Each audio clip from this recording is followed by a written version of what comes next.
Coaches from Focus Life Group. I wanted to welcome you to our offices, and I wanted to show you a day in the life of the Focus Life Group. Come on in. Welcome to our office. This is our lobby where we have our receptionist, Christine, and our intern, Christian. Hi. This is where you're going to come for your first assessment if you're coming in person. And we have a nice area here that you could wait in and grab coffee or a snack.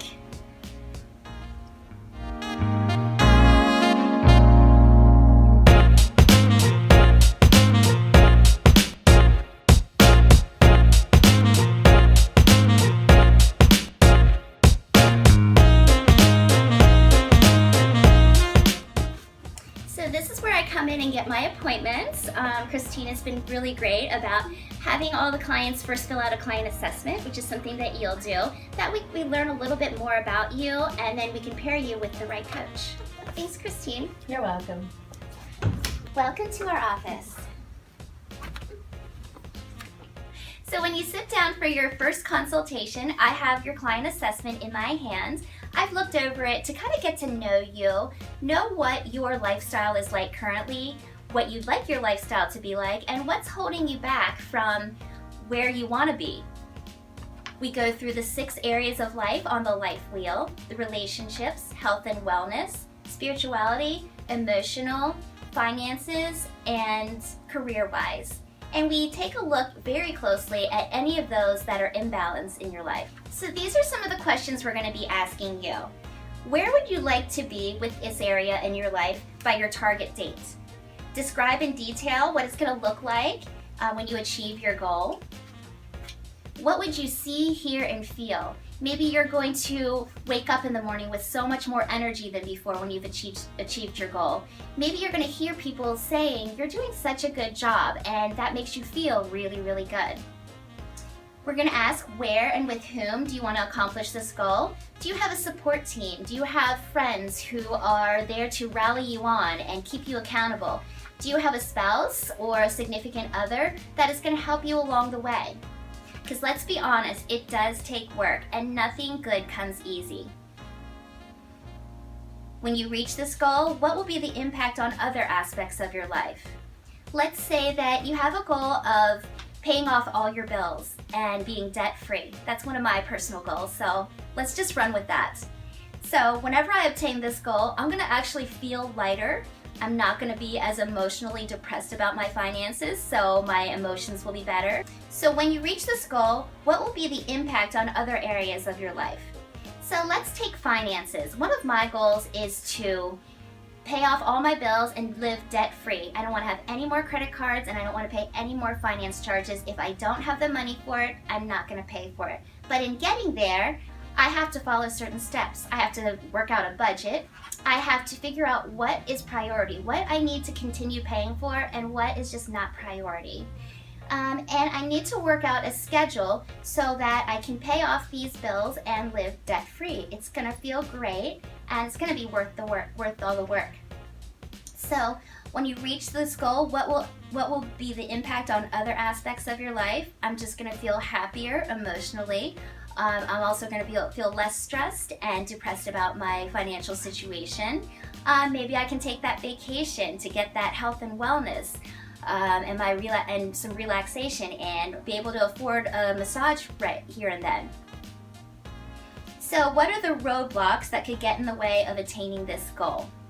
So roadblocks right now, of course, is I have food, rent, gas in my car. So I have some expenses that I just can't live without, but then there's also some that are roadblocks, like going shopping and buying a top that I already have in my closet, or going out to eat more than actually cooking at home. So those are some roadblocks that I've had to identify, and my life coach has worked with me to get rid of those roadblocks or work around them. What skills, tools, and resources do you currently have that will help you to reach your goal? So resources, I have a lot of friends that can help me stay accountable, that if they see me spending extra money, going out to eat a little bit too much, then they say, hey, aren't you trying to work on paying off that bill? Resources, so I have some friends that can help guide me in paying off the credit cards, which ones to pay off first. And then I also have tools. I can create a budget. I can stick with the budget, and that'll help me, that'll take me to my goal of financial freedom much easier and faster. What additional resources do I need to accomplish this goal? Maybe I work with a financial advisor, and he tells me what the best use of my extra money would be, whether I put it in savings and add interest, I go ahead and pay off certain credit cards, just knowledge that I have no idea about. What fears or emotions come up when I think about obtaining these goals? So, not really a fear, but more so, am I going to be able to do it? I've tried before and without the right direction and guidance, and I wasn't able to do it. But, that's always a fear, trying something new, trying something different. But I think that with my support group, with my life coach, I was able to do it. And so that's pretty much all the questions we get to know you by, and we get to know what your goals are and what the roadblocks were in achieving them. So after we go over the client assessment and we figure out what issues are most important to you to change, we work on goal setting. So we're gonna have short-term goals and we're gonna have long-term goals. Short-term goals are gonna be the smaller steps that are gonna go towards the long-term goals. Short-term goals may be more like a week or 2 weeks, where a long-term goal is gonna be maybe 3 or 6 months. Now, in setting these goals, we wanna have a SMART goal. We want it to be specific, measurable, attainable, relevant, and time-based. So a specific goal is going to provide a clear description of what needs to be achieved. So it's not going to be something vague, it's going to be more specific, something that you can pinpoint and something that you can actually see and measure. Which leads us to the next one. M is for measurable. So measurable, you want to include a metric with your target so it's easier to rate your success and that you can actually see success in numbers either increasing or decreasing. Attainable, so you don't want to set a goal and set yourself up for failure. You want to do something that's attainable, and breaking it down into smaller steps makes things more attainable for you. Relevant.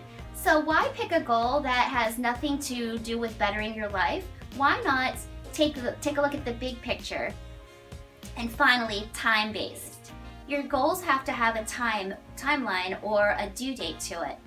That way you kind of know where you can gauge yourself, how much more effort you need to put in, or maybe that you need to change your goal because you might not make it in time. So we have 7 life coaches that work from our office. When we see clients in person, then we have to make sure that we schedule so that the offices are clear. We have 3 offices that we can see clients in. This is our main office, and this is Lori's office. Let me let you take a look at our other offices. So let's take a look. So let's take a look at a couple more of the other offices that we see clients in. This office is called Clarity, and this is also where we have our staff meetings.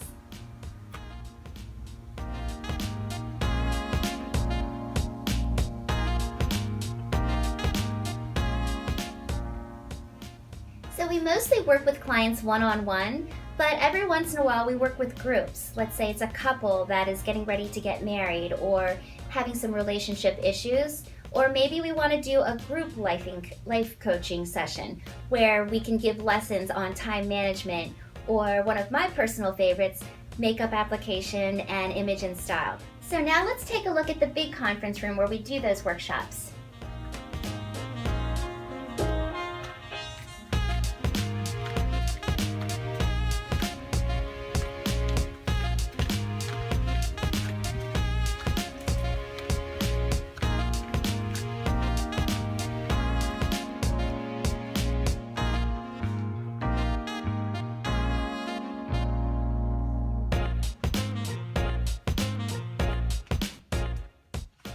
Long day. I'm done seeing all my clients, so let's go back down to the lobby and get ready to leave.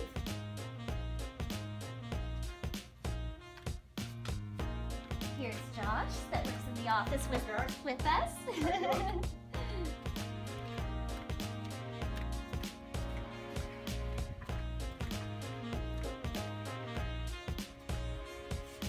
So this is where we're gonna part ways. So in typical MTV crib style,